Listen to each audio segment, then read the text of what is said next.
Welcome back into the Lions247 Podcast. I'm Tyler Donohue. We have a full show in store for you as we do our final episode before kickoff at Auburn. Penn State faces the Tigers, 3:30 p.m. our time, 2:30 p.m. local time there on Saturday. Showcase matchup, Auburn 2-0, Penn State 2-0. As we discussed earlier in the week, different paths to get to 2-0 this season. You will hear from my colleagues Daniel Gallen, Mark Brennan here a little bit later in the episode. We're going to do our preview and predictions for Penn State. We have some freshman notes. We have some commentary on possible player availability and just kind of sorting through some questions as we work our way toward this matchup, players to watch, etc. But first, Nathan King, who does a great job covering Auburn for our 24/7 sports site, Auburn Undercover. He joined us last September to give us a look ahead at the Tigers before they came up to Beaver Stadium. This time around, we do that once more before Penn State hits the road and heads south. We'll talk a lot about Penn State on the other side of this interview and give you our final predictions. But first, here's Nathan King and a lot about the Tigers. For the second consecutive year, we get to reach down south and to our Auburn Undercover reporter, Nathan King, who does a fantastic job on that Auburn beat, breaking down the Tigers. He'll do it for us now. He did it for us last September ahead of that matchup. And Nathan, first and foremost, you reached out early in the week, talked about bringing these communities together on our message board. So appreciate you doing that. There's been a joint thread going on between our sites, Lions247 on Auburn Undercover. Hopefully it was helpful for Auburn folks heading north last September. Hopefully it's helpful for our fans heading down south. But thanks for doing that. And there's been a lot of working together this week. So look forward to continuing that. I know you're getting Daniel on your podcast a little bit later this afternoon. Yep. Yeah, for sure. I'm glad that we're finally for Penn State. It's a little different. They had Purdue in that first game. Auburn's had back-to-back non-Power 5 opponents, so the buzz is a little different. I know football season started a couple weeks ago, but this really feels like the start of football season for Auburn because it's their first really big game of the season. Something I covered in a piece I wrote Wednesday was, not all 2-0s are created equal. The paths that these programs have taken to get to this matchup certainly different in terms of what they were tested. 5 losses to finish last season, but a 2-0 start.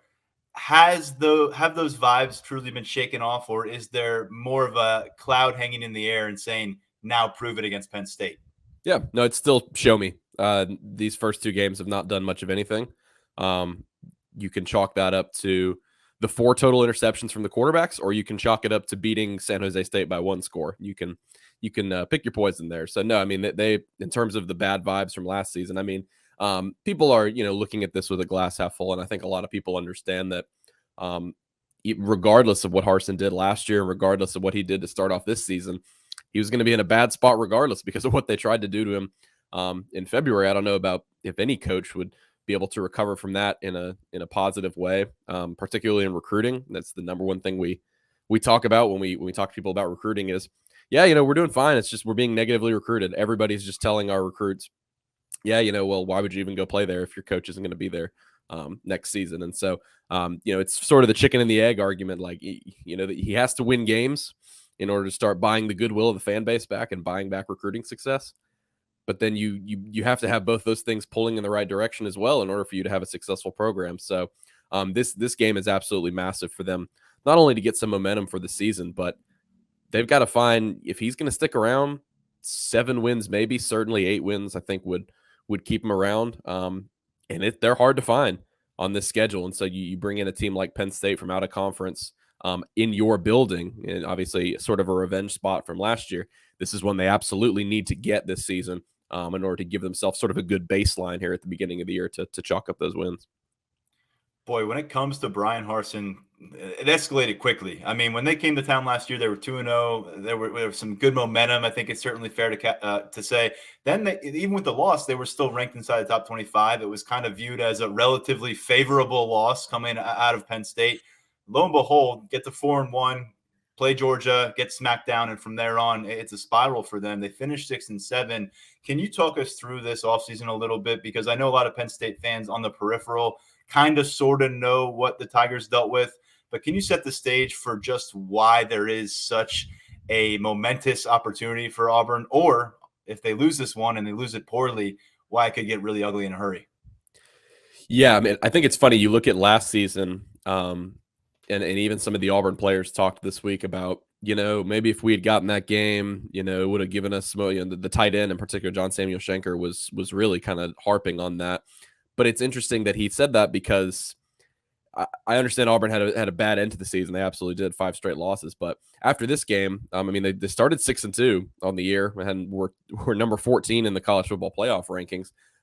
Whereas Penn State, and ended up both teams, neither team necessarily had the season that they wanted to. And so, again, I think for me, it goes back to, I don't know if this game necessarily is one that's going to propel you forward to a successful season either way. Maybe a little bit more for Penn State, getting some good footing under them. But for Auburn, it's just they have so many other opportunities down the line, and so many other difficult matchups. In terms of the offseason, it was shocking to all of us what happened back in February. It was certainly unlike anything I'd ever seen. A lot of people who are a lot older than me on the beat as well, despite how crazy Auburn is on a consistent basis, trying to get a guy fired and he's phoning in to ESPN, taking shots back at the higher ups while he's in Mexico. It's just not necessarily a literal Mexican standoff is not something we see very often. And so the glass half full way to look at it once he was retained was, this entire team is rallying behind him. Everyone who stayed for a reason. And I truly did get that feeling, and you still get that feeling in the building right now, because there were a lot of transfers. There was a lot of turnover, even on this coaching staff. On the other side, it's all of the setbacks that we talked about there at the beginning. And he understands that. He's addressed that pretty transparently since that portion of the offseason, saying, talking about the negative recruiting, talking about, look, we got to get everybody in this organization pulling in the right way. Then you flash forward to last month where the athletic director, Alan Green, steps away from his post, which was not a surprising move at all, because ever since the new president came in, there was not really talks about re-upping his contract, which was going to expire in January. So now you got a situation where Carlson basically has to win 7 or 8 games. It's got to be either, in my opinion, this is obviously not set in stone, but it's either got to be a good 7, good wins, good finish, good recruiting, or 8 wins in order to stick around. And his president that hired him and the AD that hired him are no longer here. So it's about as rocky as they come. And if we're circling back to this game in particular, every game like this is massive for Auburn. You want to see Brian Harsin, if you're the team right now, you want to see him having success and having an opportunity to continue to be the coach. And there are some people maybe within the program, not within the program, but within the university who want to make a change at the end of the season regardless. And so maybe they would rather see Auburn lose this game. I don't know. It's definitely a really sticky situation, but there's really no way to downplay how important it is now that Auburn gets to the actual Power 5 portion of their schedule and gets an opportunity to play a big game like this, because they need a good game, because the last game they played against San Jose State, it was a typical Auburn, against a non-Power 5 team they've done it year over year. They did against Georgia State last season, sort of playing down to their competition, maybe looking ahead to this week's game against Penn State. And so, like we talked about at the beginning, they've still got a lot to prove. They've got a lot to prove on the field. I think if you're looking at these teams objectively, I think Penn State has proven a little bit more, at least maybe with this season. And if you go back, to last year, the kind of coach that James Franklin is, just kind of over time, I think they may be coming here with a little bit more complete of a team, but then Auburn's got that home crowd advantage. So in my opinion, that makes for what should be an awesome game on Saturday. Only 15 games into his career at Auburn, but a lot of noise, 8-7 over that span. And it was such a turbulent offseason that you probably couldn't have asked for more of a soft landing than getting Mercer and San Jose State back-to-back before Penn State comes to town. And oh, by the way, the first 5 games of this regular season schedule for the Tigers are on home turf, which is nice for you and your travel itinerary. But Nathan, when we look at this matchup, and before we look at this matchup, I should say, you already spotlighted last week and it being kind of a disappointing performance. What was the most disappointing aspect of Auburn versus San Jose State, a game they trailed at halftime and a game they won by 8 as a 24-point favorite? Yeah, it's funny. You said 24-point favorite. They only scored 24 points in the game. And it's funny, they had such a nice offensive turnaround in the second half. Granted, 17 points in the second half against a Mountain West team is nothing to throw a bunch of balloons over. But the first quarter was the biggest surprise. Across Auburn's first 4 drives, they technically netted 31 yards of offense, But if you look at penalty yardage, so if you actually look at, how they progressed on the field and how they moved back, 0 yards across their first 4 drives. And then 2 turnovers, 4 penalties in the first quarter, 3 on the first drive, and only 1 first down in the first quarter. And those two turnovers, I mean, you had obviously TJ Finley. You don't want your starting quarterback to have 3 interceptions through his first 2 games, let alone against Mercer's defense and San Jose State's defense. And then Robbie Ashford, who we'll talk about the quarterback situation later, but they kind of run a 2 QB system. He's more your change of pace guy, and they wanted to see him open up his arm a little bit more in this game. That was, from what I was told, he threw only 7 passes in the opener, and so the plan was maybe to get him closer to double digits there in the second game. That plan was completely shot when he threw a guy 7 yards to the right. It was one of the most egregious interceptions. And Brian Harsin agreed. He was like, "Yeah, that was just the wrong play. It was not a good throw. One of the most egregious interceptions I've ever seen by an SEC quarterback." So similar to the first game, and that's another one of my concerns, I think, for the Penn State matchup, is similar to the first game when they had a lightning delay, nearly an hour and 40 minutes. And then, when you come back out from that, things just aren't the same. The field's different. You're in a different phase of the game. The game plan is different. Similar to that game, because of their first quarter offensive struggles against San Jose State, their game plan was different in game 2 as well. So I'm not sure they've been able to go out and execute exactly what they wanted to in these first few games. They've had some defensive struggles relatively. I'm not as concerned about that as other people are. Obviously, when you look at the success of short passing game against them these first couple weeks, sort of the flashbacks of Sean Clifford start coming up for Auburn fans when he went 28 of 32 last season. And so it's not a good time for that problem to be poking itself back up. But I think, if you spend too much time talking about the defense, you're probably not doing enough justice to what has been a shaky passing game so far, because Auburn's got a lot of dudes on defense, and I think they'll be able to figure it out, and I think they'll be up to play in this game. Bo Nix was the quarterback here at Happy Valley last September. He's moved on to Oregon, where, of course, he was naturally introduced to Georgia once more in his first game there. It's been a transfer portal approach for Auburn at the quarterback position. They got a mix of guys who started their college careers elsewhere. TJ Finley threw 27 passes on Saturday. You mentioned Ashford, them wanting to get him more involved. Well, he finished 1 of 3 with 1 pick and 1 yard. Where is that quarterback spot through 8 quarters of this season? What's the trust, in your opinion, between the coaching staff and the QB? And how do they take the next step, if there is one to be made? Yeah, it's absolutely TJ Finley at this moment. We thought after that first game, which goes to show you never really take much, weight into one individual game, especially a game against an FCS opponent. But boy, did Robbie Ashford look nice in that game. Over 100 yards, or excuse me, not 100 yards. I think he had like 80 or 90 yards rushing, a couple long runs. He went 4 of 7 passing, had a couple deep shots that looked really good. And overall, Finley had 2 picks in that game, and the passing attack just really wasn't very explosive. And then you had a guy like Ashford come in and really just open things up. The yards per play comparison versus when one guy was taking a snap, even if he wasn't throwing the ball, even if he didn't end up with the ball in his hands, it was pretty stark, the difference between the two of them. And then the rubber hits the road in the next game, and things kind of get a little dicey, and you see what happens. It's completely TJ Finley's show on offense. Like I mentioned, after that interception, so he started against San Jose State. Finley started 1 for 5 with an interception early in that game. He closed out 12 of 15 with 10.5 yards per attempt on those final 15 throws of the game, and he had a rushing touchdown, and he had 2 fourth down conversions with his arm, both of which were on broken plays where he kind of just had to scramble out and make it happen. He did so on both plays. So that's where I talked about it this week, and some people on our board didn't necessarily want to hear it because he's not been overly impressive at this point. But that sort of exemplified his growth from last season. Even he talked about when he won the starting quarterback job that he wasn't prepared to take over for Bo Nix last year, mentally, physically.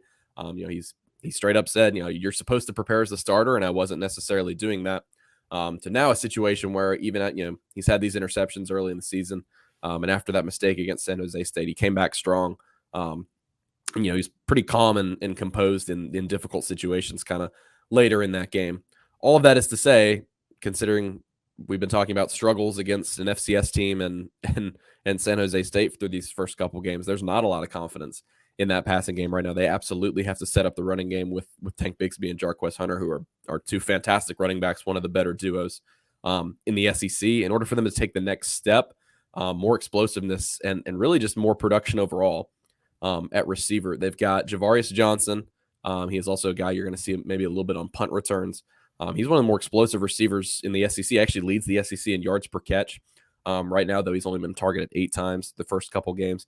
And then a fifth-year senior named Shedrick Jackson. I remember he made a couple plays in State College last year. Really not an explosive guy, but between the tackles, between the hashes, he'll pick you up some consistent first downs, a good route runner, good blocker.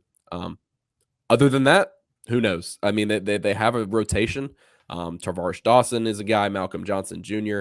You'll see a little bit of Landon King, who's a converted tight end. But in terms of production, in terms of what they've shown on the field, it's been little to nothing except for those top 2 guys. And so you have to give Finley a better opportunity to feel confident pushing the ball to different receivers. And then the explosiveness. I mean, that's something Auburn has been lacking in the passing game for the past 3 or 4 years. Save for a guy like Anthony Schwartz a couple years ago. And then this year, save for Javarius Johnson. You can't just have that one guy who you're going to be pushing the ball to downfield every single play. The offensive line has done a pretty good job these first couple games. But then, again, like we've talked about, this is such a litmus test because PJ Mustipher and that Penn State defensive line is completely different than what you've seen in these first couple games against Mercer and San Jose State. So we'll learn a lot about this Auburn team, I think, this weekend, particularly like you were talking about, particularly in that passing game, because that is probably their biggest concern at the moment. Auburn's best approach last time these two teams met was handing the ball off to Tank Bigsby. There's no doubt about it. They did a nice job in that regard. It took quite a number of carries for him to get to 100 yards. I think he was around 23, 24 in that game, a couple touchdowns. Hunter was the guy, I think, that popped up over the course of that matchup and had Penn State fans a little worried. Those two guys are back. I think there's been a lot of talk this week here from Penn State's perspective that this defense is going to face its first legitimate ground game threat and kind of that battering ram nature, and we want to see how they respond. You said it's a litmus test. I'm going to ask you ahead of that test. What's your gut tell you about the ability for Penn State's Auburn's offensive front and Auburn's ground game to really set a foundation against the Nittany Lions? I think they can do so.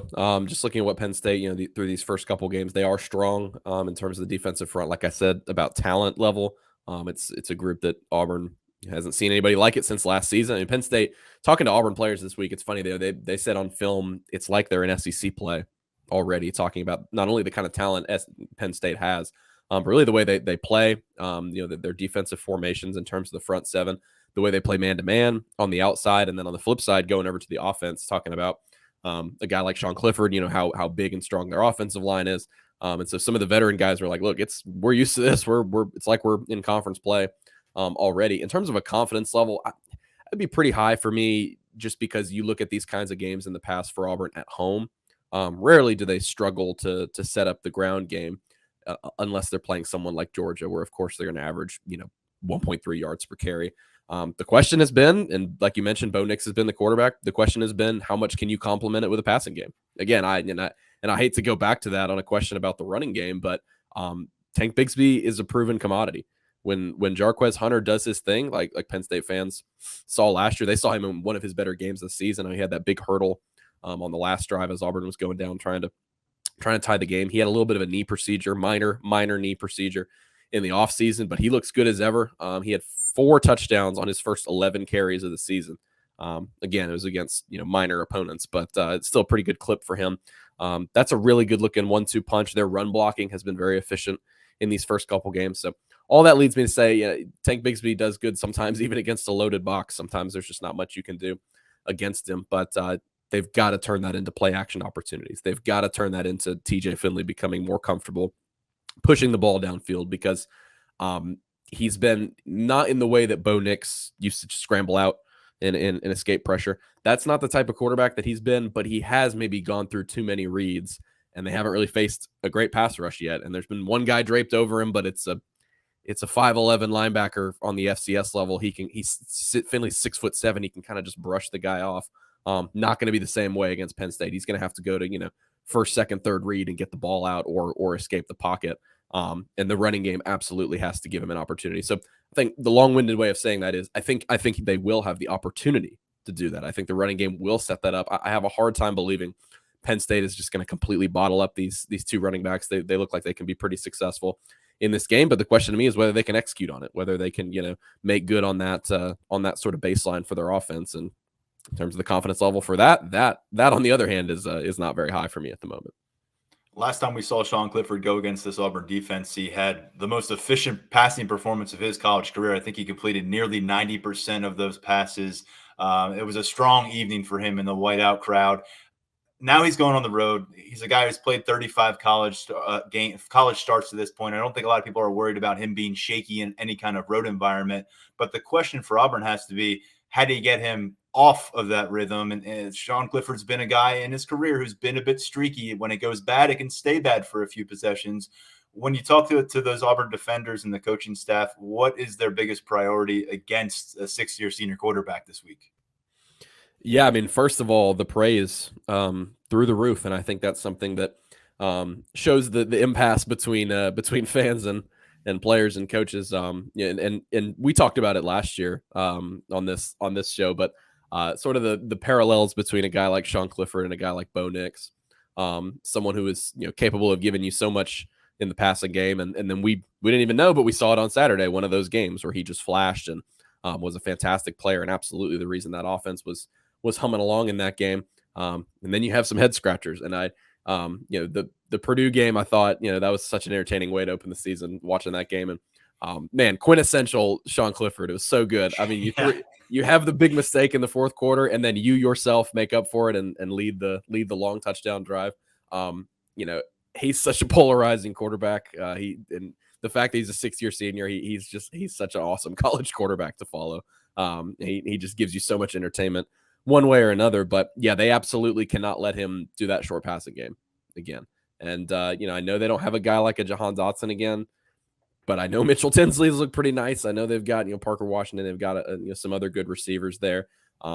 They just cannot allow him to be so efficient throwing the ball, and they've got to get him into third down and long situations. I think that's the biggest key because, talking to some people on that joint thread that you mentioned, some Auburn folks talking about the strength of Auburn's defensive front.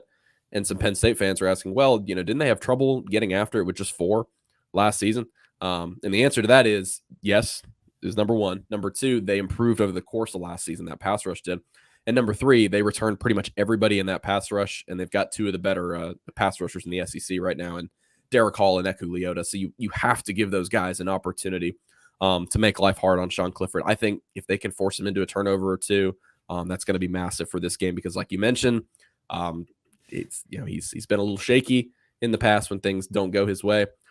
At the same time, I am interested to see, if he's not up to snuff or gets some sort of injury. I know the backup isn't too shabby either, and some Penn State fans really want to see him in this game and just over the course of the season down the stretch. But the biggest thing for Clifford is if you're this Auburn defense, you've already had trouble defending short passes, defending the slants. Owen Papo, the linebacker who actually got hurt in this game last season, said that is the number one thing they're focusing on this week, is stopping those short passes because they changed defensive coordinators, but man, it looks like the same issues in terms of that quick passing game from both Mercer and San Jose State. So I mean, I hate to harp on it over and over again, but I mean that absolutely, when you complete 87.5% of your passes, that absolutely killed Auburn last year. It gave them no chance to be able to get that offense off the field. So that has to be their biggest focus this week. Something that Sean Clifford did not have last year was a ground game that could provide explosive plays, a ground game that could provide consistent balance, and that was all season long. We got an early glimpse at that against Auburn, but it was the harbinger of things to come in a lot of ways that September. Now this September, we're learning a little bit different of a scenario because Nick Singleton has arrived, and in more ways than one. Last week against in Beaver Stadium, 3 carries of 40-plus yards. Auburn's the first coaching staff to handle some film that involves number 10 flashing in a significant way and looking like a guy who can be a star for Penn State. What has the feedback been when his name has come up? Because he is a new part of this equation. We talked about some familiar faces in this matchup. To me, he could be that X factor. Yeah, I mean, he's a dude. I can't say that his name necessarily has come up specifically from anybody but Brian Harsin, who when he was running through the players to watch, definitely mentioned him. But like you said, it gives this game a different element that it didn't have last season. And like you said, it was a sign of things to come because I know Penn State really struggled, bottom 10, bottom 15 in the country running the football last season, excuse me. So to bring in a 5-star guy like him who gives you that change of pace, I mean, when we just spent that whole time talking about how much they need to affect Sean Clifford, they couldn't really do so last year, and they didn't have that change of pace guy. So that if you're Penn State, I think you're hoping that makes life a little bit easier. Auburn's run defense has been pretty stout these first couple games, and if I had to imagine, it will be pretty good against Penn State. Some of their interior guys, I think Colby Wooden, the defensive tackle, he's probably the best player on the entire team. You get Owen Papo back from injury. He's a great tackler there at linebacker. They actually have a guy, Cam Riley, who's got almost 20 tackles through 2 games, and it's his first time starting in his career. Auburn's always known to have sure tacklers at defensive back. It's been that way past 3 or 4 seasons. Evident in last year, I don't think they had a ton of explosive plays after they caught the ball. I mean, Clifford couldn't complete it, but they were actually able to bring him down pretty well. And so all that leads me to believe that Auburn will have a pretty good game plan for Singleton and the rest of this rushing attack for Penn State. And so I think it goes back to what we talked about with TJ Finley. I mean, you have to look at who's going to be able to make the plays with their arm in this game. I think, the better quarterback is going to win this game.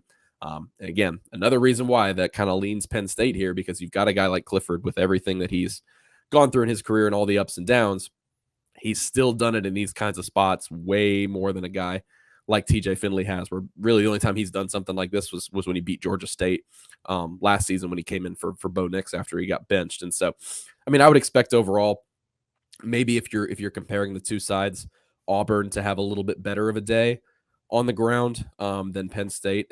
Although Singleton is fantastic, you could absolutely see him pop in this game. But they know everything about Sean Clifford that we've been talking about.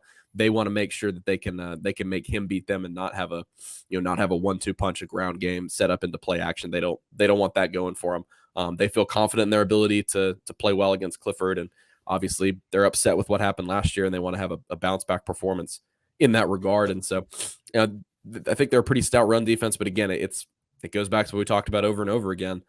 This is a litmus test. We'll see. They should be a good run defense. They haven't played anybody yet, and you're only going off of what you saw last season. So let's finish off with 2 topics here. The first of which is special teams play. I know the place kicker's back. He's hit some 40-plus yard field goals. Had a couple against Penn State, did Carlson last year. Tell us about the scope of special teams. And then if you can finish this off, it's Wednesday afternoon. We're midway through this game week. You don't have to give us a score prediction if you're not ready, and you got to give that to your own site.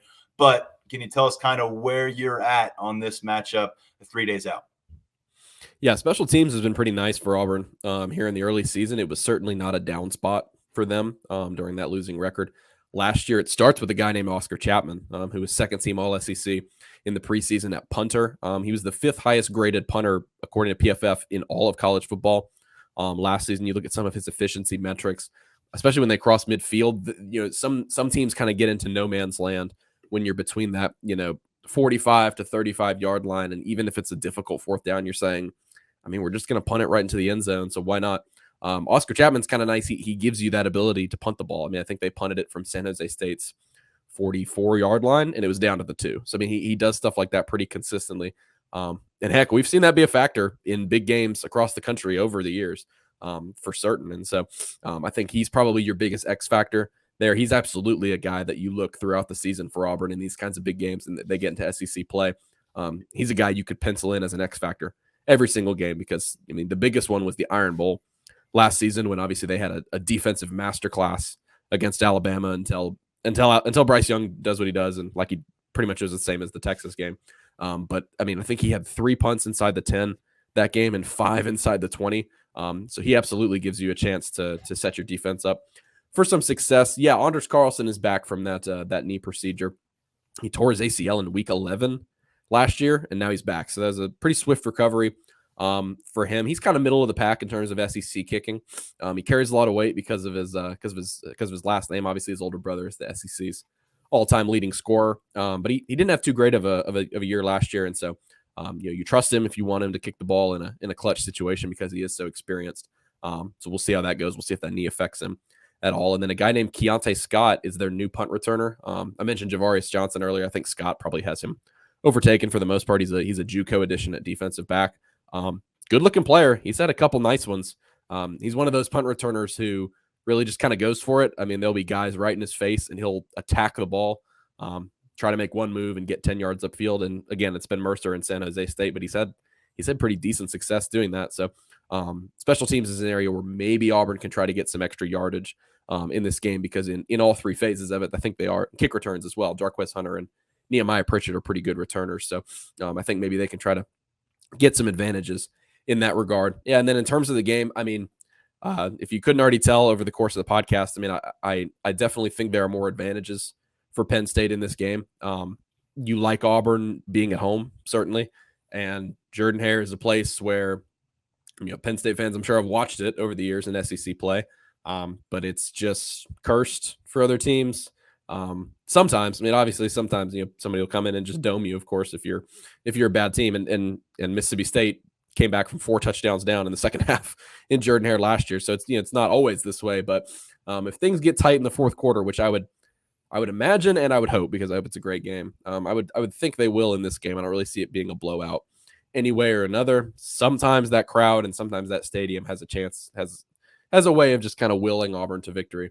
All of that said, I haven't landed on a score prediction. I think I'm still going Penn State. I think I picked Penn State in this game last season.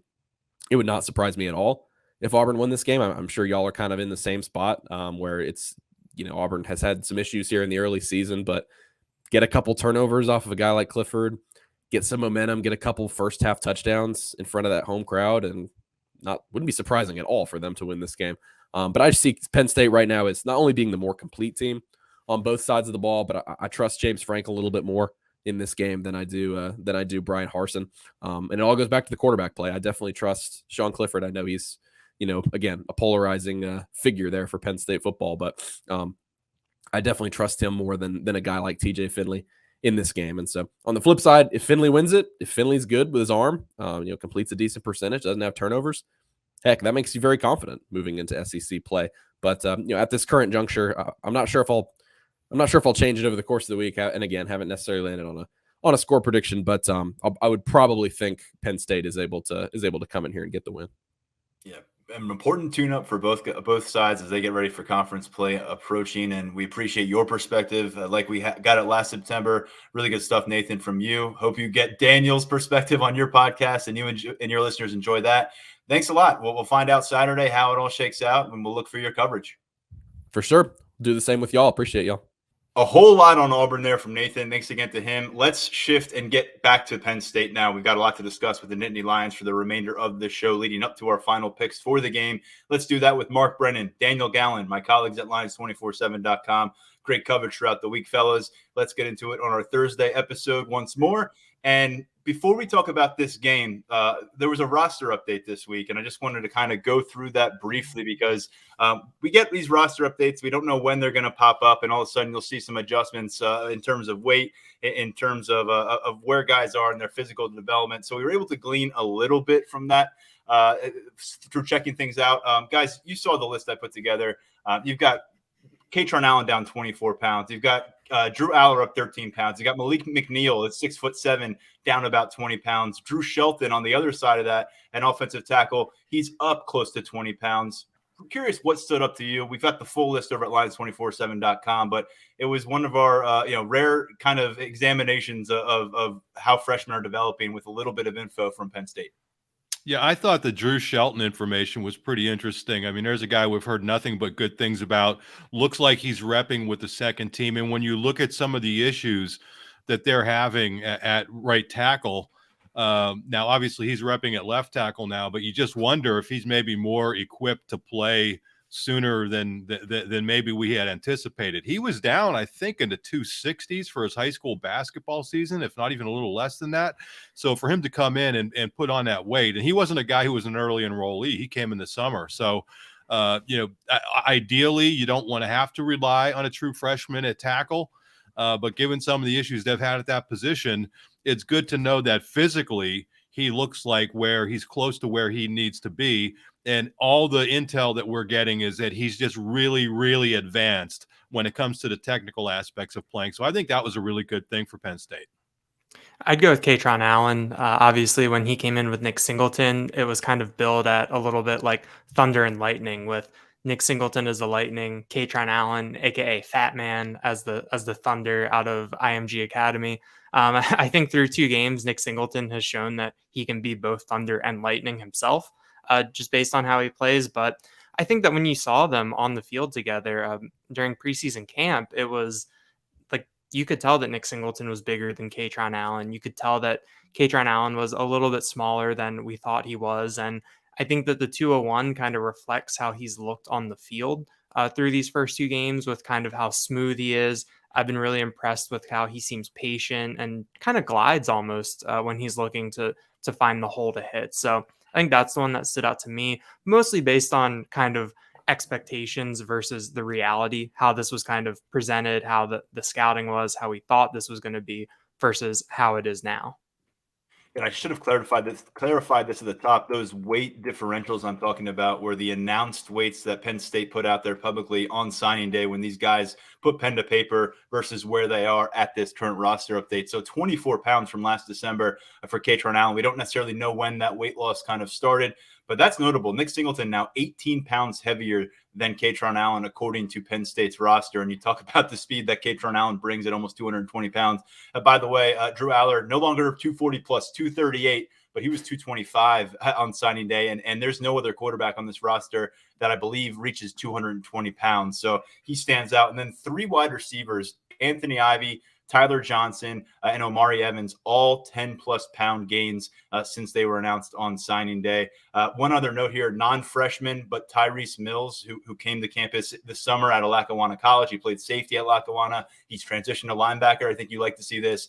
Was 195 when they announced him, now at 205 as he gets into a new position there. And fellas, let's jump into it a little bit now as we get ready for the Auburn game. We got some of those freshman notes out of the way.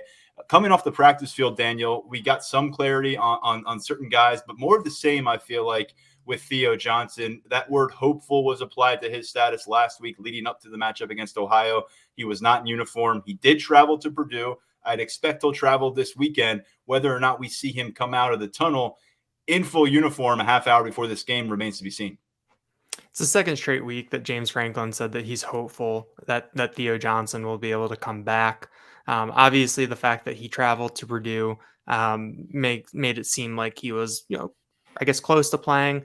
But the big difference between last week and this week, even though James Franklin said pretty much the same thing, is that Theo Johnson was on the practice field this week. He was going through drills during the portion that we were able to be there for. So we got eyes on him. Can't really miss him at 6'6", 260 pounds. But that's big for the tight end room, given how, Brenton Strange, Tyler Warren, Khalil Dinkins didn't play on offense, I don't think, in that Purdue game.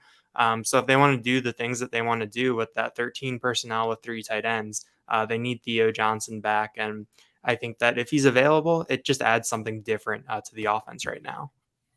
There was an absence at practice that stood out to a lot of people. Katron Allen, who we just discussed, was not seen with the running back unit. James Franklin was asked directly during his post-practice media session about that. Confirmed Katron Allen was not on the field for practice, but also said he will be available against Auburn. So an important clarifying aspect of Katron Allen's absence before we got off the field, which was highly appreciated from James Franklin. More of the same, though, when it comes to a couple of defensive linemen. Smith Vilbert, who had those 3 sacks, all of his career sacks in the Outback Bowl back on New Year's Day, still wearing a scout team uniform. And then Keziah Holmes, who was the starter at defensive tackle for Penn State for the second half of last season, also in a scout team uniform. I'm sorry, Keziah Izzard. I was wondering why Daniel was laughing. One Keziah on the team left. I did it earlier. Izzard. I did it in an earlier podcast. We're all going to get it sooner or later. Yeah, I'm up next. Yes. So this is a matchup we've talked about it, and Daniel, we'll discuss this a bit with you later on because Penn State's defenders have been saying they're ready to take some punches and dish some back in this matchup. It's a different kind of offense they're going to encounter. Physical up front. They're going to want to run the ball right down the middle at you, and they're going to want to do that repeatedly. So, of course, the lack of bodies is a concern, and a guy like Keziah Izzard and then Smith Vilbert, who have Big Ten experience and have experience against Power 5 opponents. But let's face it, so far as we understand, it's a pretty healthy unit. We got some roster risers in the mix. And I said it last week, every game these guys miss, and for whatever reason they're missing in it, I don't want to speculate it, but they're putting themselves in a bit of peril for whenever they do get back because other guys are showing what they can accomplish on the field. Well, we're going to see this week. I mean, this is going to be more of a power rushing team than Penn State's seen. So Izzard's a guy who I thought played okay for them against Arkansas, which was not afraid to run the ball, obviously. So let's see how they're able to do. Now, we don't know if he's going or if he's not going, but the fact that he was on the scout team kind of leads you to believe that maybe he's not quite in the mix. The other guy that we didn't mention, and I was remiss in not doing that from the freshman weights, though, was Zane Durant. He was up there, 276, was it, Tyler? Or yeah. Yeah. I mean, that's I think he was announced at about 260. 260 was the signing day weight. He's now at 276. And I got to tell you, when you see him, he does not look 276. That has to be just like thick, muscle. I don't know what he's made of, but it's, he's a guy who I think is going to have an opportunity to help them. He's not like a one technique tackle. No, he's not a big 300+ pounder, but for his size, he's really tough and able to do some things with his quickness and just his strength. So maybe that helps offset not having a guy like Izzard. Fortunately for Penn State at this point, it's not a long injury report to go through, at least of what we're aware of, and guys exiting games and guys being questionable for the next one. That will change. But right now in week 3, they're in a pretty good spot health-wise heading down to SEC territory. And we'll talk first about what we project as the strengths for Penn State in this matchup. They are a 3-point favorite. This is the second consecutive year Penn State will face Auburn. These are the only 2 regular season matchups in the series history between these 2 squads. They played and split in a couple bowls in the past. Mark, you were at both of those. This time around, though, what do you think? As you kind of measure up Penn State against an SEC opponent, this doesn't happen often, Mark. You were on the road trip in 2010, last time they did this against Alabama. How do you feel about the Nittany Lions' opportunity and what maybe they could accomplish from a national perception standpoint, aside from the win-loss equation here? Yeah, well, in a lot of these matchups over the years with Penn State versus SEC teams, you've always kind of looked at it like, Penn State was usually more of the grinded out team, and the opponent was usually more you looked at as a more athletic overall type team. And I think that's kind of been flipped on its head. From my perspective, Penn State's strength going into this one defensively is obviously its secondary. Now, how is that going to work against a power rushing team? That's going to be real interesting to see, because you're looking at an Auburn team that completes 50% of its passes, something like that overall, 1 touchdown pass, I think 4 interceptions, and they're going to have to be able to run the ball. But can you be one-dimensional against this Penn State defense? So I think that's going to be, the athleticism of the Penn State defense, I think, is going to give Auburn trouble. But conversely, I think Auburn, it's going to have to rely on its power running game and blow Penn State out of there. And I just don't know that that's going to be able to happen. So I think overall defensively, the athleticism is really the key. And I think on the other side of the ball, just the number of skill players that Penn State is going to be able to throw at Auburn. The first 2 games that Auburn played, they did not see any athletes of this caliber that they're going to see from the key positions. But what is the question mark for Penn State in every single game? The offensive line. So how's that unit going to do against a stout defensive line? Daniel, I'll pose the same question to you, and then I'm going to bring in something that Nathan said here. The benefit of the doubt is not there in place for Auburn's quarterbacks right now. As much as some Penn State fans don't feel it is, there's certainly more benefit of the doubt for Sean Clifford. How do you think those guys going against their opposing defenses, who do you think has the edge there? Yeah, that tees it up perfectly for me. I think that Penn State's strength in this game is a combination, involves the quarterback position. Like Mark said, I think that secondary matches up really, really well with Auburn's wide receivers. Auburn doesn't really have a real game breaker, a real kind of, number one, I don't think, on their roster. And I think that when you look at the matchup for the quarterbacks, I mean, as much as Penn State fans don't necessarily feel comfortable trusting Sean Clifford, I think you have to trust Sean Clifford more than TJ Finley and Robbie Ashford in this game. I think that if you were to go position by position and break down who is the edge, Penn State definitely has the edge at quarterback, even though Sean Clifford has been a little up and down, had the interception against Purdue. So I think that that's a strength for Penn State that might be a little bit more under the radar. It feels kind of weird to say that Sean Clifford can be under the radar in any way, but I think that you kind of, what he is at this point, and kind of what the lows are, but that baseline I think can win you a game in SEC country, especially when the quarterbacks on the other side, like if Penn State can take away the run and force TJ Finley to try to beat them with his arm, I think Penn State's in great shape.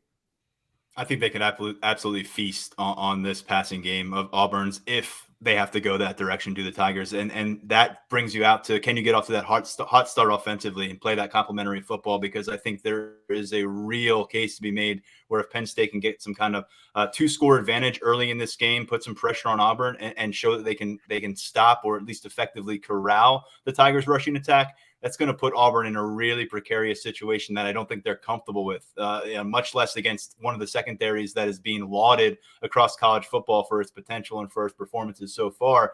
Looking at Sean Clifford, guys, let's not forget he's made a couple starts on the road at Ohio State. He started in pretty much every Big Ten environment you can imagine. He's played in some big-time bowl matchups, and this will be his first taste on the road at SEC. But I talked about this earlier in the week. I know there's a lot of fervor for the freshman quarterback right now, but this is just such an advantageous situation to have this quarterback with 35 career starts. And I think to this point, because of the flashes that Aller has shown this year and because people kind of feel like they have Sean Clifford figured out, they may be overlooking some facts. And those are, he has 7 touchdowns and 1 turnover through essentially 6 quarters of play thus far. And he's led 3 touchdown drives, including a game winner.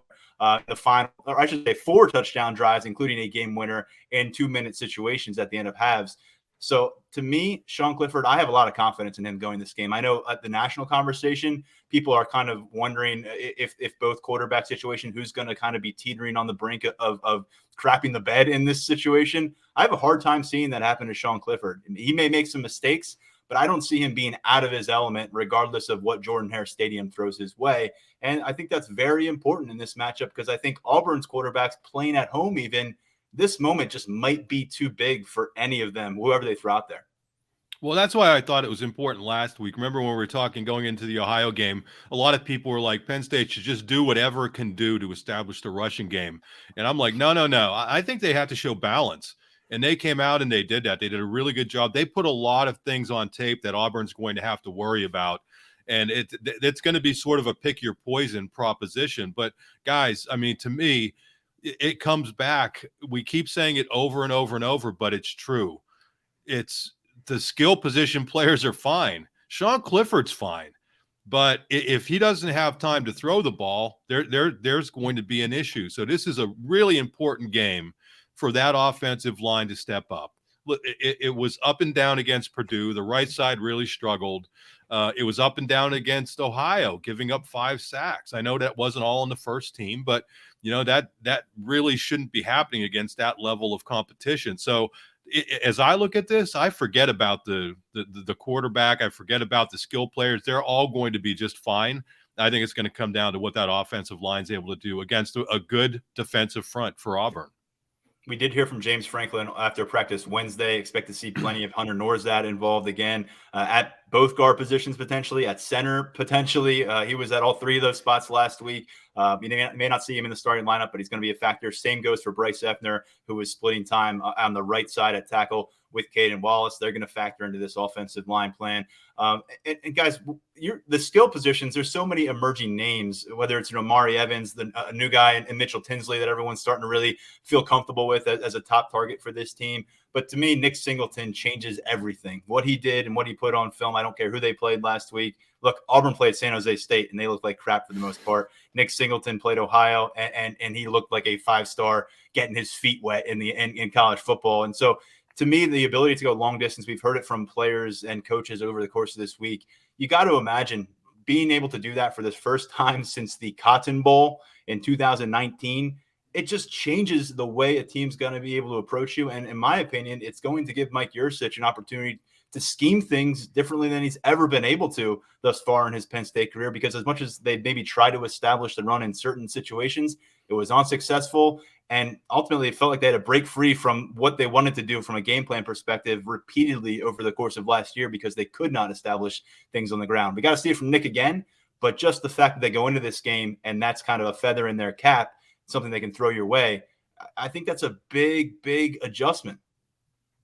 It definitely makes me feel better about this offense going in, to Auburn. I think that we've kind of established that Nick Singleton is the type of running back who can make up for some deficiencies. I don't know if he'll be able to make it to the edge as easily against Derek Hall or Colby Wooden as he did against Ohio. But I think that the fact that that's a threat, I think that helps Sean Clifford out.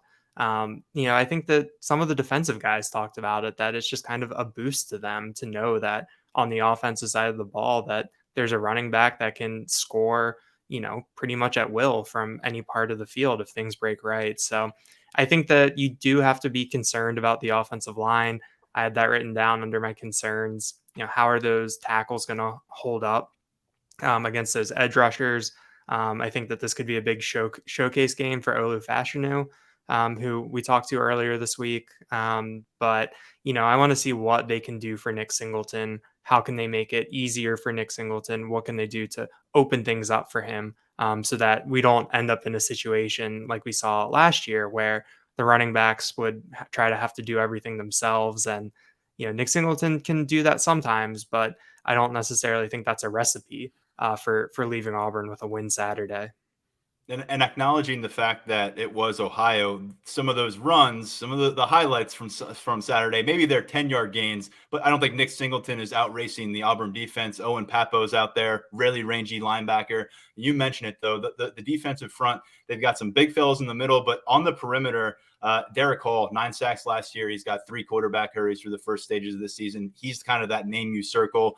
Smith Vilbert was wearing his jersey. So they've got a pretty solid athlete playing the role of Derek Hall, but there's only so much you can do to account for him. I'm with you. Big moment for Olu Fashanu. He's developing a foundation to be a really, really high-level tackle in the Big Ten Conference. And if he can pass this test and look great doing it and stabilize the blind side for Clifford, people are going to be talking about him when it comes to the draft, and they're going to be doing that more frequently. But let's not get too far ahead of ourselves. Some other concerns, guys. I got to get to the linebacker position because we've heard it. This is the game finally that's built for linebackers. That was not the case the first 2 weeks. So to me, this is the moment where Tyler Elsdon, Kobe King step up into the spotlight. Probably Abdul Carter going to get some run there, but Curtis Jacobs, a big moment for him. And then Jair Brown, who we've talked about in the past. This has been his new role, especially on third downs, getting up to the second level, filling that Mike linebacker role that could ultimately take an Elsdon or a King off the field. But this is the moment for Manny Diaz and this linebackers. This feels like their big debut in a game where they're going to be counted on. And if they can't get it done, if they are exploited, that very well may be the topic of conversation coming out of the matchup. Yeah, I think one of the good things for the linebacking crew is that they saw some really good athletes against Purdue. You didn't see the kind of power running game, obviously, because Purdue is more of a pass-oriented team. But seeing Elsdon and King running around out there trying to track down some of those speedy receivers and tight ends, that I think that was kind of a good test. But this is obviously the best test, and I think this game comes at a great time for them in terms of let's see where you are as the heart of the Big Ten or the meat of the Big Ten schedule starts to get kind of creep closer. But to me, that's a big concern. Obviously, I mentioned I'm beating the offensive line to death here. I'm sorry, but we got to see to believe it. But place kicker, I thought an alarm went off with Jake Pinniger in that game, and maybe I'm making too much of it, but I think if you look at his body of work going back to the late 1970s or whenever he started, I think the number is 11 of 19 on field goals between 40 and 49 yards for his career.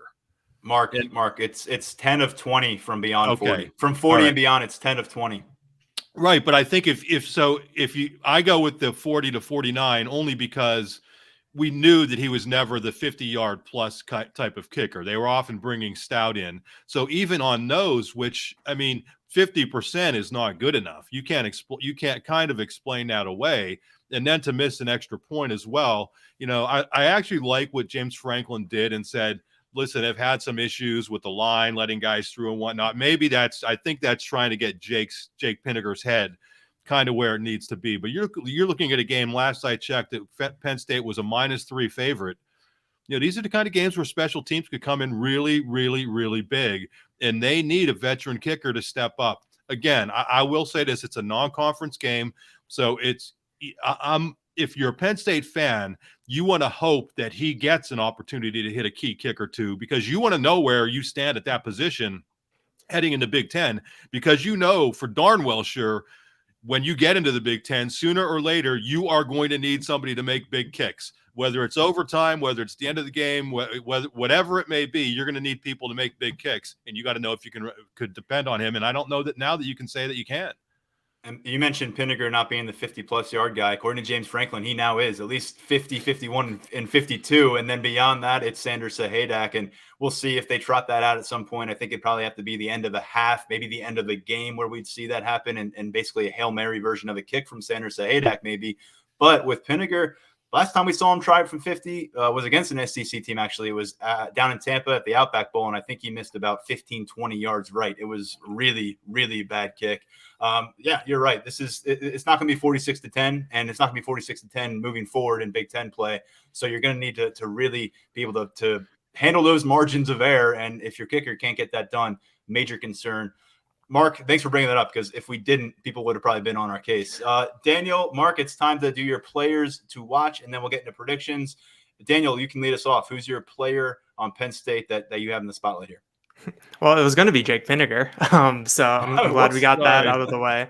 But I think PJ Mustipher, you talk about this Auburn rushing attack. You expect Tank Bigsby to really bang it inside. Penn State hasn't really played a team like this with its full complement. If you kind of discount the bowl game with what they were missing there, it's been a while. So you want to see how they hold up, how they respond. After Mustipher went out last year, there were a couple games where that run defense really had some issues. So you want to see if they can hold up, and just how PJ can hold up. This is his third game back from the injury. We'll see how they rotate guys, if they, given the weather, if they rotate more guys, if they keep him out there. We'll kind of wait and see how he comes out of it. But I'd go with PJ just because I think that's the big matchup we're going to see with how Auburn runs the football. Mark? Yeah, I'll go with Curtis Jacobs, who I like to call the big dog, just because he hustles. But listen, you're looking at, we talked a lot about the linebacker core. He's the one guy who's played a lot of football.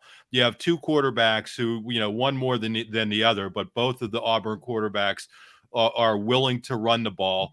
And I think having a guy like Curtis, who has played a lot of football and can get in there in the box and keep an eye on those quarterbacks, I think he's a guy to really watch against that running game. And maybe the rest of the linebacking core kind of takes its cue from him. And then when he's not in there, who's been replacing him? Abdul Carter. So I think that spot, those two linebackers, I think really have to step up for Penn State in this game. I'll go offense, guys. And if I told you before the season that through two games, Parker Washington would have 6 catches for 90 yards, you maybe would think there were some issues with the Penn State offense.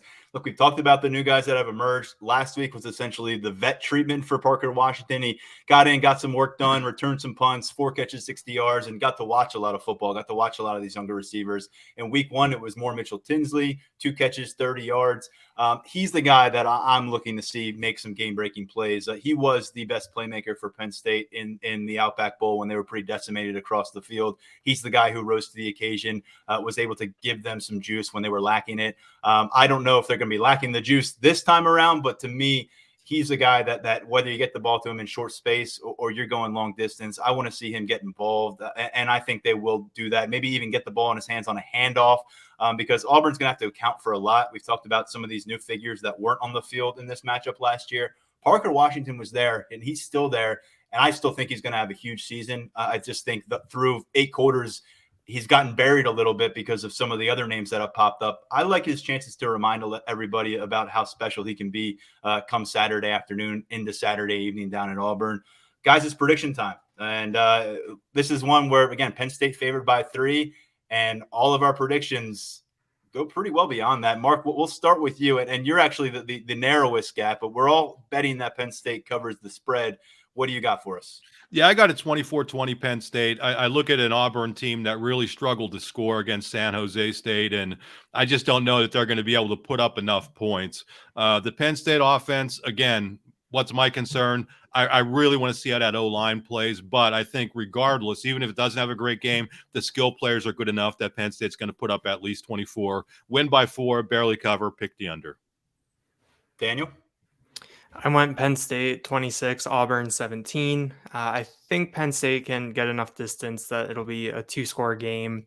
And if Auburn does move the ball, I don't think they'll be able to quick strike as much. I think it'll be the longer, more sustained drives, and I think that'll keep the point total down a little bit. But I think when you look at the quarterbacks, like I said earlier, you trust Sean Clifford more than you trust TJ Finley and Robbie Ashford, and I think that's the difference for me. Yeah, trusting Clifford more than those guys is a major understatement in my book. I just really am not buying into that quarterback room at all. They've had, the transfer portal. They've been trying their different pieces. I don't like the weapons on the outside to really raise the play of that quarterback unit. And ultimately, I don't see them being able to unlock their running back room over the course of this matchup because of how their passing game is going to struggle against Penn State. So I went 31-17. I was initially actually maybe thinking 31-14. I'll give them a field goal here. I just think Auburn's going to struggle to score points in this matchup. I think Penn State's defense, they've tried some things out here in the first couple of games, but what is more intriguing to me is what have they not tried out? What is not out there yet for Auburn to dissect when it comes to Manny Diaz and the way he wants to scheme things up? I think we're going to see some new things unleashed in this matchup on the defensive side of the football, and I think they're going to be pretty good at penetrating the quarterback pocket. Ultimately, I think that leads to some turnovers. They're going to win the turnover battle. Sean Clifford makes it 2 for 2 on playing sharp against this team. And we went long enough without talking about it. Drew Aller gets in the game some way, somehow, despite Sean Clifford's success. And we get a peek at him in action on the road in an SEC environment. Good opportunity for a young quarterback. And fellas, I'll just get to it. I think after this game, Saquon Barkley is the name I just went to. Nick Singleton is a national name, and people are going to start bringing up Saquon Barkley because this is the kind of setting in Jordan-Hare Stadium. If he can go wild a little bit, a carry or two that go long distance, it could really set him up to very quickly be on that springboard toward national stardom. So 31-17, a 3-0 start, and then we're back in Beaver Stadium next Saturday. So guys, appreciate it. Breaking it down every Thursday here, getting ready for the matchup. Safe travels down to Auburn. We have a bunch of coverage coming your way between now and kickoff. And, of course, during the game and after kickoff, we're back with a post-game podcast Saturday night. For now, though, get back to work. These guys got to get ready for their trip. I'm Tyler Donohue on behalf of Mark Brennan, Daniel Gallen, our producer, Lance Glynn. Thanks, as always, for listening to the Lions 247 Podcast.